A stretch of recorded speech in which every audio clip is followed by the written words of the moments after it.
Right, so recently the Sons of Attila major update was released, and with that you got a lot of new vehicles, obviously, like the MiG-29 SMT and the F-16 and all that. However, the most significant change that I was excited about was obviously the research cost reductions through the whole foldering vehicles. As you can see, they folded a whole load of them, and overall, on paper, it sounds like a really good change. All the vehicles that are folded have half the research cost. So if we go to a nation I haven't fully researched, Ariete PSO, 390,000, and the Ariete is 195,000. Doesn't this look amazing? You can now research through the tree so much faster to get to top tier. However, there's a few problems that are lurking in the dark that people have not spoken about enough. So, let's just take a look at the modification costs, shall we? Bonus. Luckily in this update we can now see just how much Gaijin has screwed the players. Secretly, of course, because they won't announce that. So, obviously you can see 9, 11, 15, 19, and the research of all modifications will cost 278,000. So, if we get a vehicle that also costs around 195,000, okay, like this OF40 Mark IIA, the total modification cost is 175,400. So, by extension, you'd assume, okay, because Gaijin reduced the mod costs by half, it means that surely this will also cost half. Oh no, you're wrong. Of course, because Gaijin can never ever give something out for free. Look, there you go. 277,000, despite the vehicle costing 195,000. 15,000 to get DM33. No, they couldn't even reduce the cost of Tier 1 APFSDS. It's just so standard, isn't it? You should just get used to this. Let's get another one. Rurikat MTTD, 200,000. Oliphant, 125,000. Mod costs, 226, 176. So this is an even more egregious example. This is even worse. 200,000, 176,000 mod costs. However, the vehicle after it costs 75,000 less, and yet the mod cost is about 50,000 higher.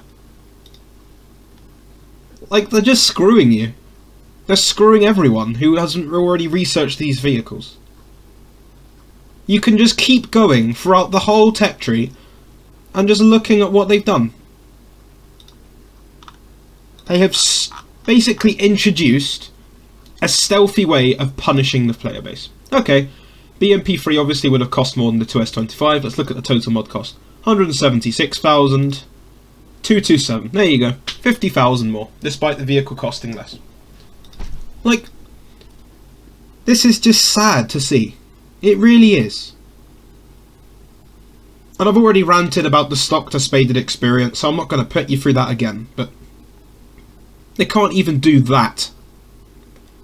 They are so insistent on the player base spending Golden Eagles to get modifications like laser rangefinder and all of this. Luckily in Russian tanks, for some reason, you get laser rangefinder really early, same with thermals. Huh. I wonder where you get that with other nations. Oh! What a surprise! Once again, Russia having the secret long end of everything. But yeah, this change is just universally silly. Obviously the research cost going down is good, but the mod costs not going down is awful. It's terrible. They couldn't even do that for the players. Now, I know it sounds like I'm just complaining, and maybe I am, but at least have some consistency. Like, we already looked at the fact that the OF40 costs more than the Ariete in terms of research costs, but the mod cost is so much lower. I know it's rank 6, but still. Like, you can find other examples of this. It's really just silly. However, I will be positive on one note. They also introduced a new system. Repair cost depending on lifetime. So, obviously the old video I made about repair cost and having auto repair turned off. If you have premium account, just keep it on. Because of the change they did where you can't actually lose SL now if you have a premium account. So everything still applies if you're free to play. But if you're somebody who has a premium, like, well, I bought a premium because it really helps research things. It's good. So if you can now see, repair cost depending on lifetime. And this is especially prevalent in top tier jets, by the way. So if we go to top tier jets,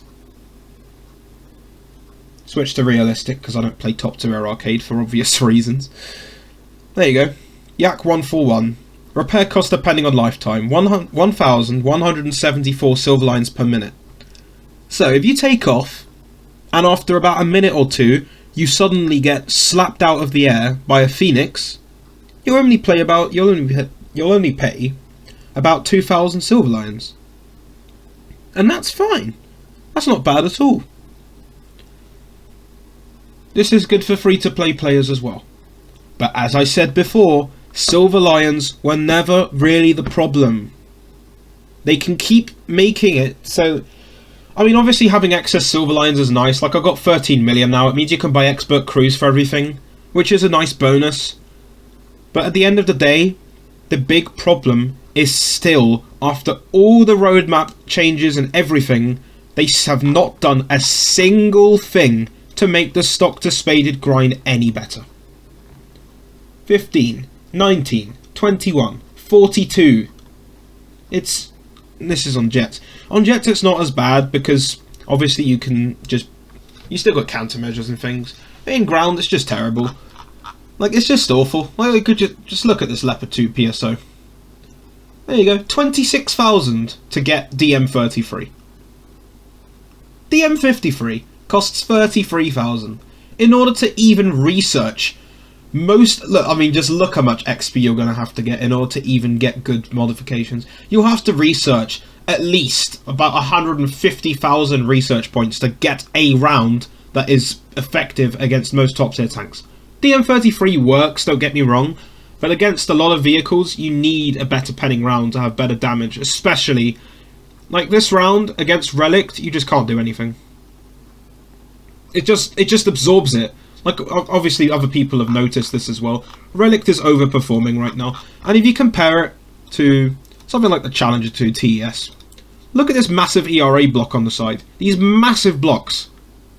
And apparently they only have 30mm against kinetic and 400 against chemical. Let's get a comparison for you. How good is Contact 1 versus all this? Out of curiosity, an 80s ERA kit. There you go. Identical protection against chemical, despite this ERA being from the 80s. But no, of course, it is superior Soviet technology. Yeah, sure. So this tiny little fucking plate of ERA, this tiny little thin plate, apparently has the same effectiveness as a massive brick of ERA. Really cool. But yeah, I'm getting sidetracked. Overall, mod costs not going down is terrible. Research cost going down is good. Repair cost per minute, dynamic repair cost, is very good to see. It will help people a lot. But as I keep saying, the biggest issue is mod costs and the stock grind. And it seems that this is going to continue to be the biggest issue for a long time into the future, until Gaijin finally do something. But apparently the player base doesn't really care. Mainly because the CCs, as I said before, the CCs who are leading the charge get given spaded vehicles by Gaijin. They get given test drives of spaded vehicles so that they can then promote them as being amazing. And it's just sad. Most CCs have never played stock Heaterfest. Ever. They've never understood the experience that we all have to go through. Now obviously Black Knight isn't one of the things that has, but this round, if you've ever played this round at top tier, you know it is a joke. Heaterfest is probably still worse, but this is barely better. The post-pen of this round, and even with even this thing has bad post-pen, all British rounds for some reason have like terrible post-pen, and I don't understand why. But this one especially, it's just terrible. At least Black Knight is better now, in that it's not the end of the line anymore. So to be fair, some of the end of the line vehicles that got changed and put into folders did get their mod costs reduced. That's the only good thing. CM11, for example, as I kept banging on about this thing being terrible when it's stock, and it is. And I had to grind through all this painful grind with M735 against 10 threes every game. But at least now, future players of the stock CM11 will get much cheaper modification costs, because it's no longer end of the line. So that's good. And this thing, this is the biggest disappointment for me of the update. Not just the fact that they haven't made the mod costs lower, but this tank right here. MBT 2000. So on the dev server, this thing had the DTC 10125 round, which is the round you get on the 10.7s. This is a very good round. It's a top tier round actually. It's a round that even a ZTZ 99A gets, and this thing as well. So I was thinking, okay, 10.0's too low of a BR. Why don't they just move it up to 10.7, give it the good round, and it will make this 10.7 lineup for China really, really nice. But no. Instead, they take away the good round. They give you this one, which is still fine, but it's just sad. And you have to stock grind through 3 tiers to get it. Obviously, parts FPE, and then you get all this stuff. And it's just sad that you don't get a tier 1 APF SDS anymore. And you don't get a really, really good one. This one's still fine. Like, why do you get this proxy round, which the 10.7s and the top tier ones get, but not the DTC? I don't understand. And not only that, the armour. The armour got quite significantly nerfed. So if we get its own round, actually, this is a pretty average round at this tier. Take a look. 388, 400 against Kinetic. At 10.0, you're just going to be slaughtered. And let's look at the turret armour. Absolute joke. Okay, the cheeks are well protected, except for the lower part, which is no armour. And this entire bit here, just so easy to kill. You can just breach it from... No, look how high you can breach it from the roof. Oh dear. Yeah, I'm not even going to play this thing. That's why I'm researching a WZ, because this thing's just terrible now. I mean, it's not terrible. It still has the good reverse speed, but it's just so much worse than what it should have been. Same could be said for the Bishma, to be honest, but at least it fits in a lineup really well. So, yeah. Have a good day, and I'll catch you next time.